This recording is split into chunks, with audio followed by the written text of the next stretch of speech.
Hello and welcome everyone to another episode of Tracy Takes On.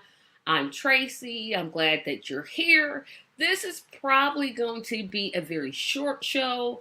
For some reason, I went to bed early, but I am incredibly tired. So before I bring on my guests, I want to invite all of you to like this page, like this post, subscribe to the page, support us on Patreon, and remember September the 3rd, 2022, we're having a scavenger hunt so I can get better equipment. And I am going to bring my guest on here. Hey, Tracy. Hello, sir. How are you? Good. Good. Let me put my headphones in.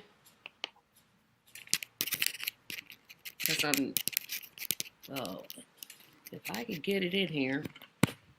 There I go.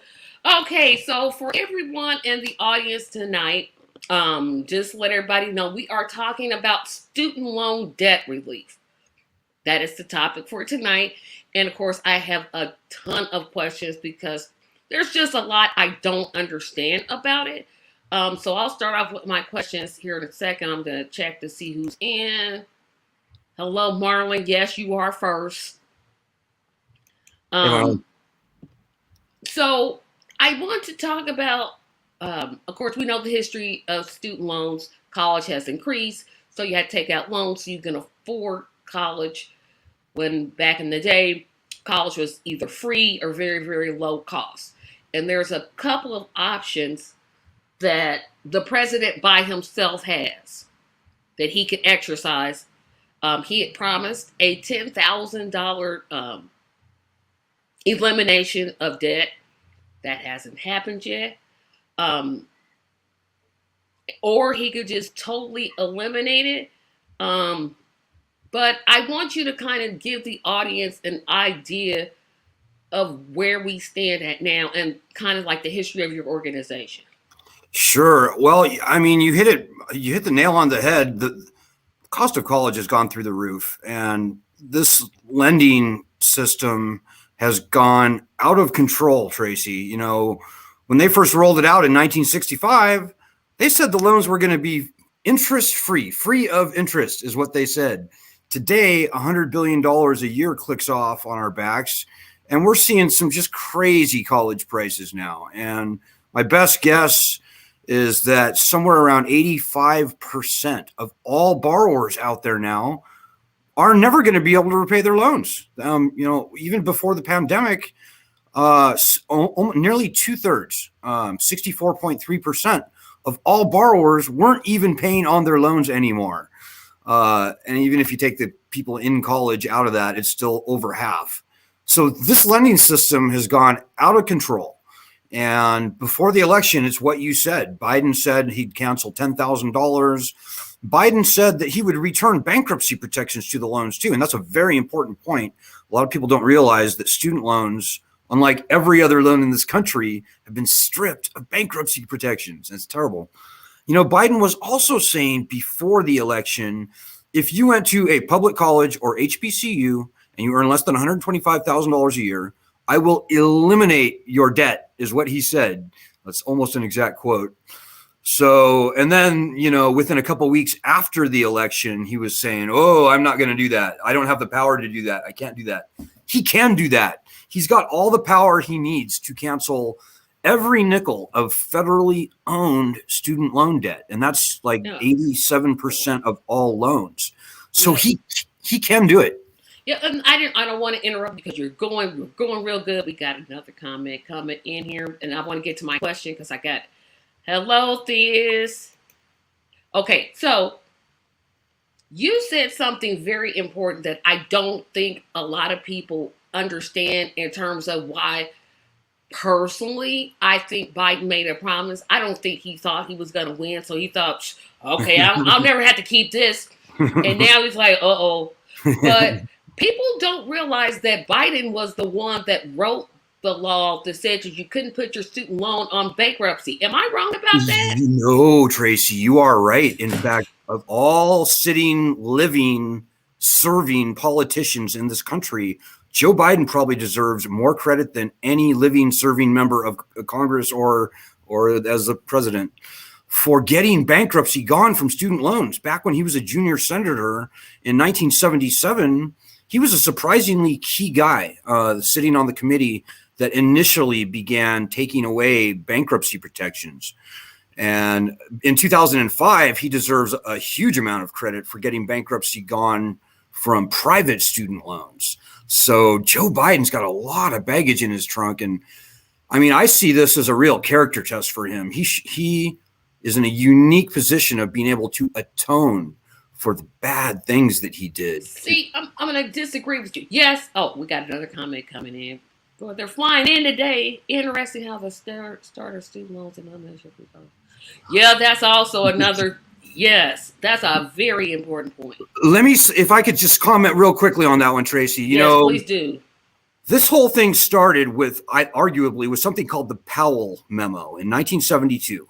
So a bunch of Richard Nixon aides were very concerned at what they saw happen in the 60s. We saw the Civil Rights Act, we saw the peace movement, and we saw, the hippies and the protesters and all those things that happened. A lot of Republicans were very concerned with that. So Lewis Powell wrote a memo saying that we need to stop this nonsense, and we need to infiltrate the universities, and we need to infiltrate the non-governmental organizations, and which is pretty much exactly what we've seen over the past 40 years. And Sallie Mae, the non-governmental entity that was created when student loans first became government sponsored, that was started within a few months of the Powell memo being written. So there is arguably some deeply racist and some other dark things going on at the root of this problem, potentially. Yeah, and the question I had, and this is you don't have to answer, but I got to ask it. Because I'm a part of a lot of Facebook groups. And the thing is, okay, when is he going to eliminate it? When is he going to eliminate it?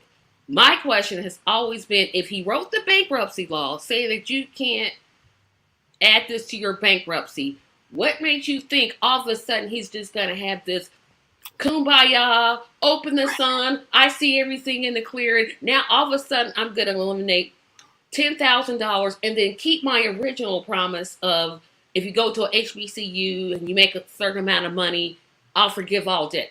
I don't see why people are expecting this. You're not wrong. And even before the election, we were trying to warn people. We're like, people, no.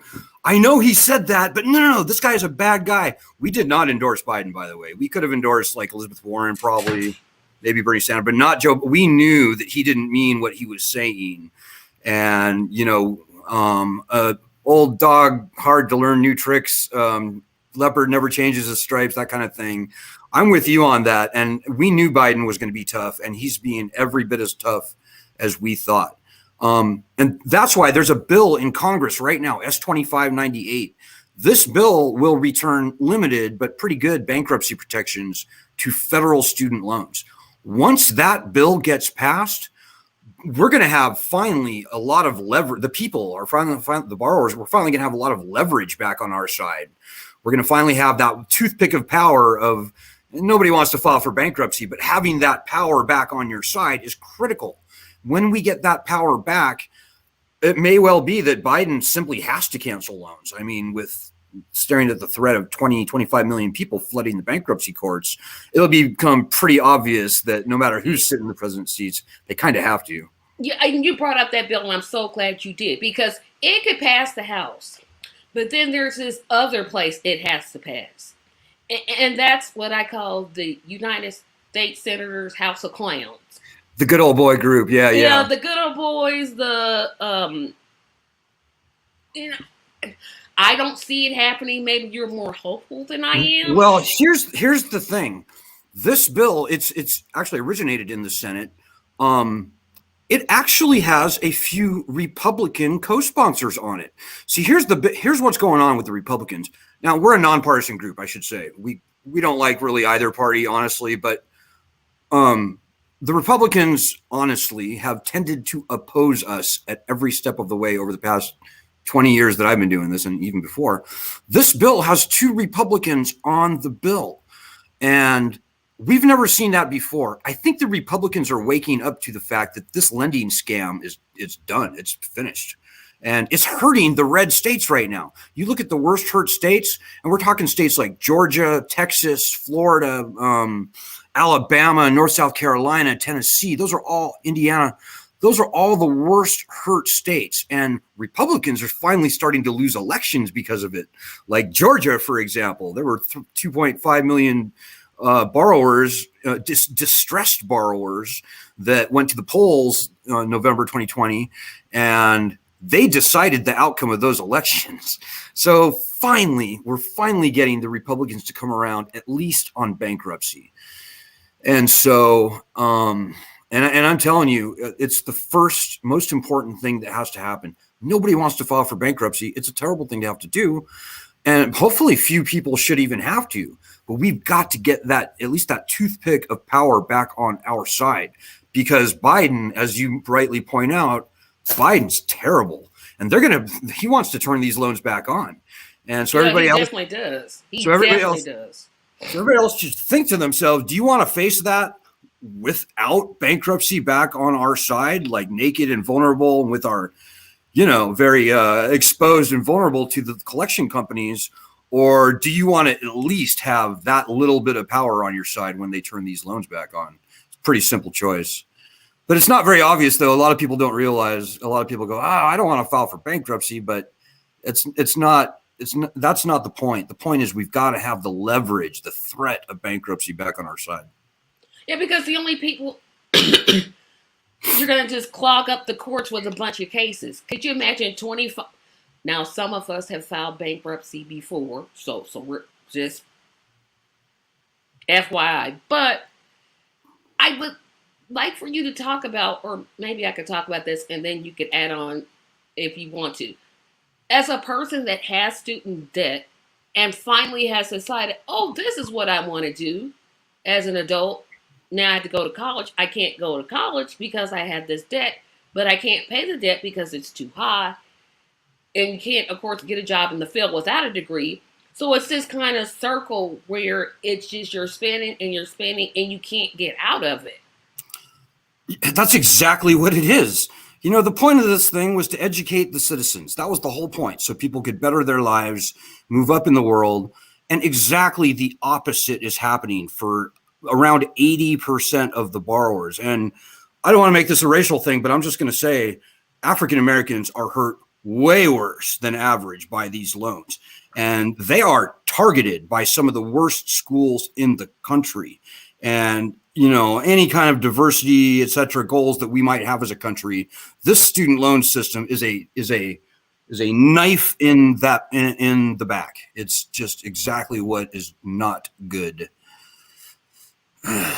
Yeah, I definitely want to talk about some of the naysayers, because you will always have those people who, I said I would not use the term idiot, so I'm going to say those who aren't as well educated as they should be on the issue will say, well, I paid my college loans, and if you just work hard and pay your loan, you shouldn't have taken it out. And I always want to argue back. First of all, you're not even talking about just an 18-year-old that doesn't understand anything because you never taught them in school what that is. You have parents taking out loans also to pay for their children's education. So now you got two sets of people with loans. And I want to know a better argument to make to these people. I think they know, but I think we're just throwing out anything to kind of dispatch it. You got these people, and they wag their finger, like, you should have done this, you should have done that. This is not a bad borrower problem. This is a bad, unconstitutional lending system. The founding fathers called for uniform bankruptcy laws ahead of the power to declare war and raise an army in the Constitution. Like, not even the Bill of Rights, the body of the Constitution itself. This is a bad lending system. And by the way, a lot of people say, hey, I paid my student loans. Why shouldn't you have to pay yours? And the answer to that is people are paying on their student loans. In fact, some people are paying thousands of % more than they borrowed, and they still owe much more than they borrowed. We have a woman in our group I talked to the other day. She borrowed $26,000. Not a lot today, this is 20, 30, 40 years later, she has repaid $93,000 on this $26,000 loan. She still owes over $130,000 on this $26,000 loan. The lending system is the problem. It's not the borrowers that are the problem. And people who like to wag their fingers, they tend to be conservative, I'm just going to say.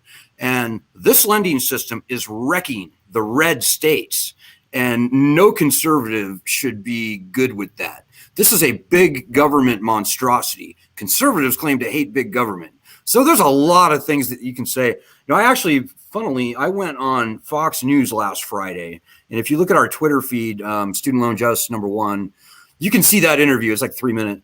And I tried to address all that stuff, and I think I did a pretty good job. But and by the way, more than half of people that have student loans, they are Republican or independent. That's a very important point. People think of student loans and they think of these kids in college, these, snowflake, entitled, liberal people and stuff. And that ain't the reality. That's not real. In fact, most student loan borrowers are over the age of 35. There's more student loan borrowers over the age of 35 than under. This is a jaw-dropping fact. There are more people over the age of 50 than under the age of 25 with student loan debt. And they owe, over 50 people, they owe 300% more on average. So what is that? That's a broken lending system. Yeah, that's a broken system. But I want to talk about each of the things that have been proposed as terms of helping people with the student loan debt and go each by each. So I wanted to specifically talk about, well, just eliminate the interest rate. Go back to where it was a 0% interest and talk about the pros and the cons of that by itself. Canceling interest and making an interest rate 0 sounds good, but unfortunately, it's impossible to legislate. So a lot of loans, the repayment history is gone. So there's legally, literally no way to tell how much of a loan is principal versus interest. Like that person I mentioned earlier, borrowed $26,000, repaid 93, owes over 100. If you looked at her current loan balance, they would say that probably, the vast majority of that debt is principal and interest is probably a smaller part of that. Well, that's nonsense. She's already repaid the whole loan times 5. So canceling interest sounds good, but as a practical matter, it's kind of impossible to do. But what I will say is that when we get the threat of bankruptcy back on our side, then a break on interest or other sort of back of the napkin solution, that becomes possible. Because when it's either you get what I offer or you get nothing, then all of a sudden everything changes. So okay, how about? You know what I'm saying? Because if you get in trouble with a credit card company, they'll be like, all right, we'll knock this off. Yeah, it's like that. Understand. So how about just eliminating $10,000? That's not going to hurt the worst hurt people. That's not going to help the worst hurt people. Yeah. But remember, I'm asking both pros and cons. Right. Well, the pros, the claim, it would probably kill the loans for maybe 5 million people or something, a small number. But the people that it's going to help are the people who don't really need help. If you owe $10,000 or less on your student loans, you're probably going to be okay. You know what I'm saying? The people who are being hurt the worst are these older people who owe hundreds of thousands of dollars, despite having borrowed like tens of thousands of dollars back in the 80s and 90s. It does nothing for them. And interest alone would knock that out in probably less than a year for a lot of people. So I'm not a big fan. Yep. Now you talked about bankruptcy. Now that because I have another one, but how about just simply filing for bankruptcy? Well, bankruptcy is really unpleasant, but unfortunately, it's extremely important for keeping a lending system fair. So really, it's the threat of bankruptcy that is most important for everyone. If I was given a choice between up to $50,000 loan cancellation and returning bankruptcy to the loans, I would take returning bankruptcy hands down. It's not even a competition there. Bankruptcy lies at the core of this issue. And whether you would ever or never file, we've got to get the right back, because until we get at least the threat of bankruptcy back, even if Joe Biden has tomorrow holds a press conference and says, I'm going to cancel up to $50,000, it will come to almost nothing for almost everyone as long as bankruptcy is gone.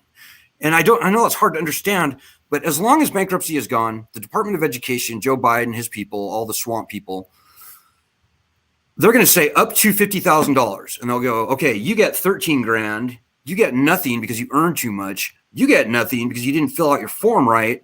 You get 3 grand. You get 15 grand. Congratulations. It'll be like that. Yeah, you mean means testing? Means testing and this and that. You know, there have been a million different loan cancellation programs coming and going since 1995. And cumulatively, 99.5 or 6% of everyone who tried for those never got their loans canceled. They got disqualified out because the lenders, they have no real desire or intentions of actually canceling any loans. Yep. Now let's talk about the one that I think should be due. I say just eliminate it, just wipe it out, and just that's it. I would have disagreed with you 2 years ago, Tracy, but I'm in full agreement with you now. This thing has gotten too big.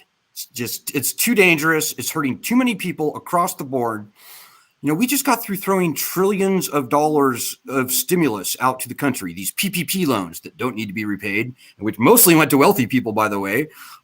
These stimulus checks, all these trillions of dollars, all of that added to the national debt and required money to be drawn from the Treasury. The president can cancel most of these loans without needing one dime from the Treasury, without adding even one penny to the national debt.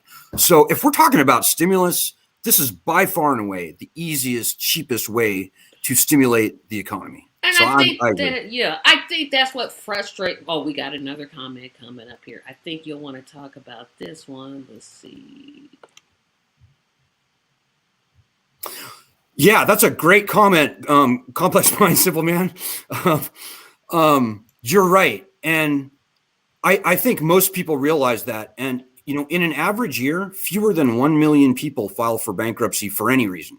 When they return bankruptcy to student loans, they're going to be faced with the reality of, look, either you cancel these loans meaningfully, like real, or we're going to have 25 million people filing for bankruptcy. That's going to overwhelm the courts, like to the point of seizure, like nothing we've ever seen, including going back to the Great Depression.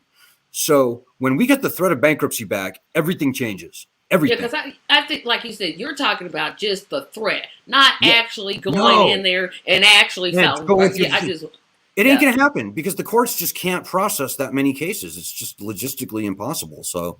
Yeah. Now, one argument I've always heard against student loans, and it always comes from conservatives, and I think you might have addressed this previously. I just want to get to it again. Is the whole, oh, you just want something for free.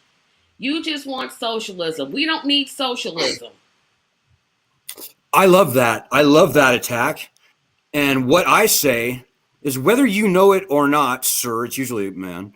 See, whether you know it or not, sir, you are now fighting for the worst big government monstrosity. And you, sir, are fighting for the colleges and their money train. You are defending those things that you say you despise. Conservatives say they hate the colleges, they fear the colleges, socialist, all that stuff. They say they hate big government. Well, here they are fighting and defending those two very things. And this is despite the fact that red states, conservatives everywhere are being wrecked by these loans. Now, maybe they aren't as loud. There's, 20% of Fox News' audience has student loans. And 80% of those we're never going to be able to pay their loans. So conservatives are suffering just as badly as liberals. It's not a partisan issue, but they seem to be a lot more quiet about it. And quite frankly, I can only hope that some of the quiet conservatives out there will finally step up and say, hey, Uncle George, keep your mouth shut. These loans are wrecking me. So now talk about some of the work that your organization does. Well, we're fighting for two things. We're fighting, as you might guess, number one, most important, is the return of bankruptcy to the loans. S2598 is 99% of my efforts right now are that. But ever since the pandemic started, this lending system is finished. It's done. The loans will not be paid. The loans will be canceled. And so I joined you a couple of years ago. We are now calling on the president to cancel not 10,000, not 50,000, to cancel all federally owned student loans. So bankruptcy and the cancellation of all federally owned student loans. I talked about the bill. Our petition has over 1 million signatures right now, by the way, change.org/cancel student loans. But I would just urge everybody out there, it sounds like we have 1 million people on our side, and we do, but that is meaningless unless everybody out there owns this problem, because I'm telling you, nothing's going to change as long as people sit back and watch and wait and worry and don't do anything to help. So I would just urge people to come to our website, studentloanjustice.org. And it's such a benefit. Like if he was really serious about eliminating student loans, he and the Democrats would just totally sweep the election. They would just literally. I mean, you want to talk about an onslaught? You want to talk about just a huge amount of victory? You would win hands over. But it's probably the corporations funding their campaigns that make it that way. But simply.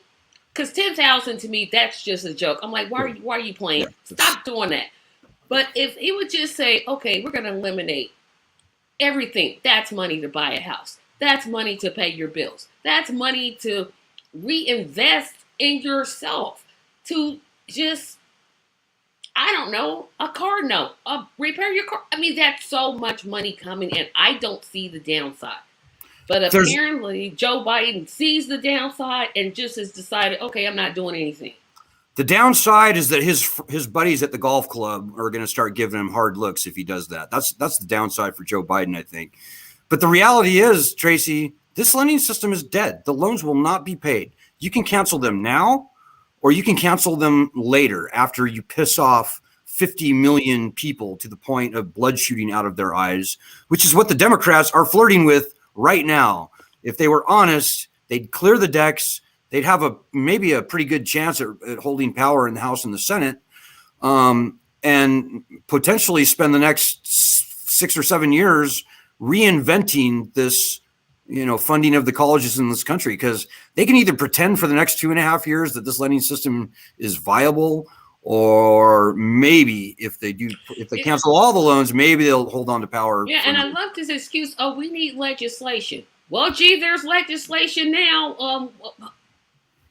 Okay, which I mean, literally, I almost wish he would just come out and say, "Hey, I basically lied to you. I'm not doing anything. Right. I'm just not going to do it. Okay, I don't like it, but at least, hey, now you're being honest." Because this whole thing, literally. Some people voted for him just because of the $10,000 debt. Oh, that and the $2,000 checks. But literally, it was just the cancellation of $10,000.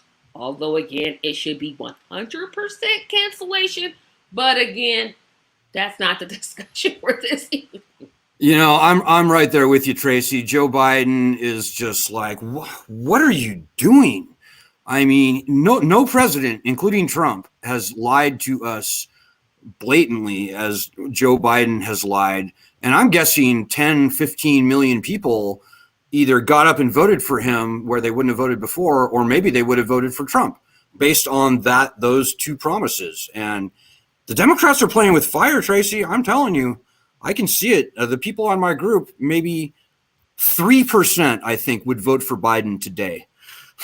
Like 97% of the people in our group would not go out of their way to vote for Biden based on what he did to us. And they may not show up during the midterms, which would be important because if you get a Republican House and you get a Republican Senate, good luck passing anything. Exactly. But hey, that's just my point. Okay, final question. Can you tell everyone where to find out more about your organization? It's very simple. Studentloanjustice.org. That's it. We've got all the stuff, all the channels, everything. They can find us from there. Okay, well, I definitely want to thank you. This conversation was so short, but I definitely am like, okay, I want to talk about this, and this, but you pretty much summed up everything that I wanted to talk about. I thank you for your time. We don't have any other comments.